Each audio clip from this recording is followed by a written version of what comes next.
चलिए आज हम लोग इस पीसीबी के बारे में जानकारी लेते हैं।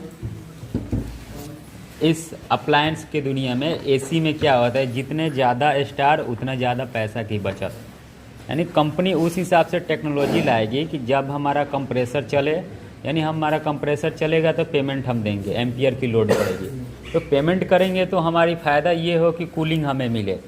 अगर फिर भी किसी वजह से कंप्रेसर चल रहा है, कूलिंग ना मिले तो मेरा पैसे की बर्बादी हो रही है। तो उस चीज़ को कंट्रोल करने के लिए इस पीसीबी में समय अनुसार अपडेट होता रहा। ये सेंसर भी हमारे लिए उसी लिए है कारीगर। अगर कंप्रेसर हमारा चालू हुआ, ये कॉइल सेंसर, कंप्रेसर चालू होने के बाद कॉइल सेंसर में अगर कूलिंग नहीं आया, यानी गैस लीकेज है, कूलिंग नहीं आएगा, तो क्या होगा, मेरा बिजली की बर्बादी होगी। जो हमने पेमेंट किया वो पेमेंट का नुकसान होगा। तो इसीलिए ये सेफ्टी में लगा। कंप्रेसर चालू होने के बाद इस सेंसर पे किसी भी तरह के बदलाव नहीं आएगा, ठंडा नहीं होगा, कूलिंग नहीं किया तो ये सप्लाई को काट देगा।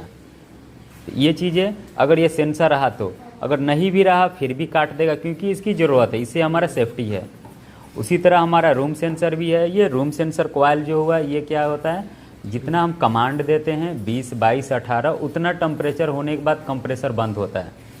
अगर हमने 22 का कमांड दिया, रूम हमारा 22 होने के बाद भी नहीं बंद हो रहा है, तो क्या होगा, ये लगातार चलेगा, जिससे हमारे कंप्रेसर में भी प्रॉब्लम आएगी। और कंप्रेसर में प्रॉब्लम आए या न आए, हमारे ज़रूरत से ज़्यादा ये हो जा रहा है तो हमारा बिजली का नुकसान ये है। ब्लोअर मोटर की जो बात रही, तो ब्लोअर मोटर हमारा कंप्रेसर चल रहा है, गैस सही है, उसमें इंडोर पे पूरी तरीके से बर्फ आ रहा है, कूलिंग आ रहा है।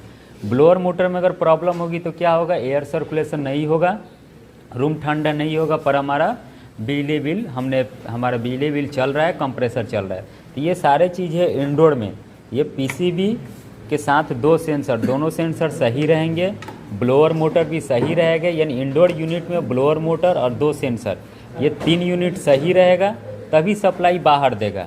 रीज़न क्या, ये तीनों सही रहेगा तभी बाहर देने से हमारा हर चीज़ का कंट्रोल होगा। नहीं तो ब्लोअर मोटर हमारा फेल हुआ, कंप्रेसर चल रहा है, कूलिंग नहीं आएगा।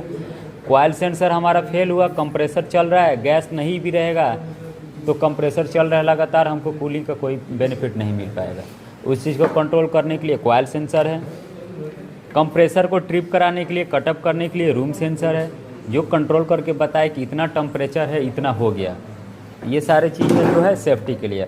अब ये चीज़ें हम लोग देखेंगे इसमें कि पीसीबी ओपन यहाँ से डब्बे से कैसे निकालें, क्योंकि बहुत बार ये पंखे की जो वायरिंग होती है, ये पंखे की कॉमन स्टार्टर रनिंग जो वायर है, इस वायर में जब हम मोटर नया चेंज करते हैं, खास करके कभी भी जब ब्लोअर मोटर डेड होता है तो हम नया मोटर चेंज करते हैं।